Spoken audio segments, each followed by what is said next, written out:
নিষিদ্ধ ঘোষিত সংগঠন হিজবুত তাহরিরের প্রকাশ্য কর্মসূচির প্রতিবাদে ঢাকা বিশ্ববিদ্যালয়ের রাজু ভাস্কর্যের সামনে বিক্ষোভ করছে বাংলাদেশ গণতান্ত্রিক ছাত্র সংসদ। সেখানে আছেন আমাদের সহকর্মী আরিফুল ইসলাম। আরিফ, জানাবেন কি বলছেন নতুন ছাত্র সংগঠনের নেতাকর্মীরা?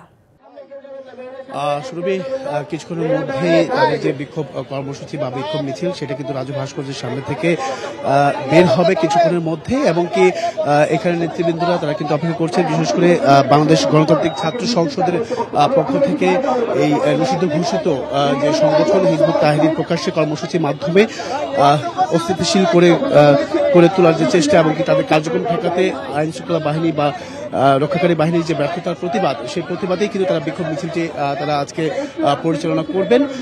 বিশেষ করে এখানে নেতৃবৃন্দ যারা আছেন তারা মূলত চাচ্ছেন যে এখান থেকে বিক্ষোভ মিছিলটি শুরু করতে, কিন্তু গণমাধ্যম কর্মীরা তারা এখানে বলছেন যে কথা বলার জন্য, বক্তব্য রাখার জন্য।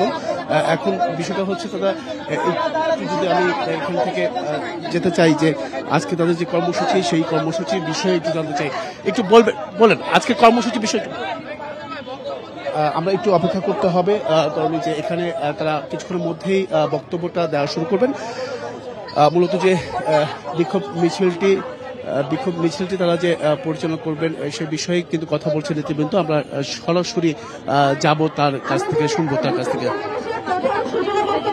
যাত্রাবাড়ি মাদ্রাসার শিক্ষার্থী আসাদুদ্দিন, তিনি বাংলাদেশ গণতান্ত্রিক ছাত্র সংসদের কেন্দ্রীয় নির্বাহী সদস্য। আসাদ ভাইকে বক্তব্য রাখার জন্য অনুরোধ জানাচ্ছি।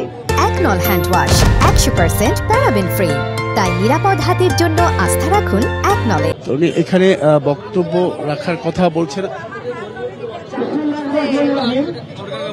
আজকে আমরা যারা এখানে উপস্থিত হয়েছি, আমাদের সকলের রক্তক্ষরণ হচ্ছে।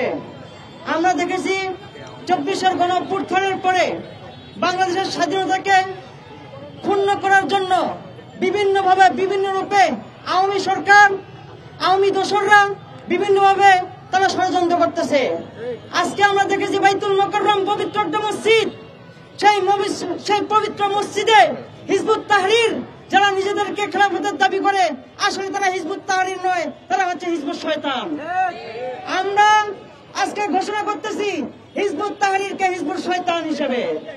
আপনারা জানেন আজকে বাইতুল মোকাররমে তারা বিক্ষোভ মিছিল বের করেছিল।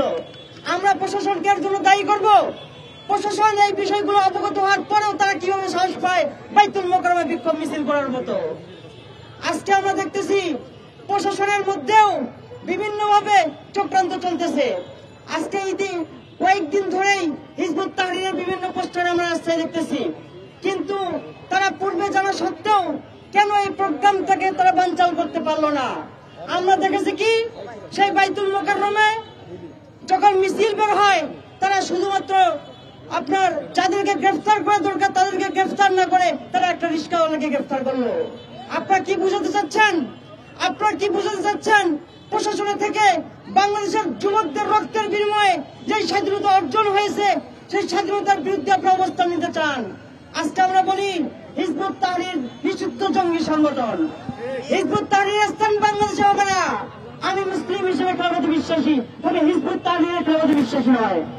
আমরা বলবো বাংলাদেশে কোনোভাবে জঙ্গিবাদের স্থান হবে না। আমরা স্কুল, কলেজ, ইউনিভার্সিটি, মাদ্রাসা সহ সকলে ঐক্যবদ্ধ হয়েছি।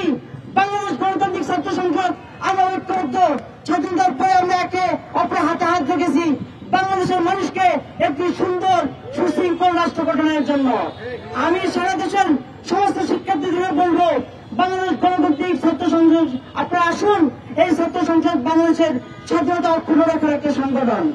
আমরা একে অপরের হাতে হাত রেখে আমরা ঐক্যবদ্ধ হয়েছি আগামীতে বাংলাদেশের মানুষকে একটি সুন্দর রাষ্ট্র উপহার দেওয়ার জন্য। সকলকে ধন্যবাদ। আসসালামু আলাইকুম ওয়া রাহমাতুল্লাহ।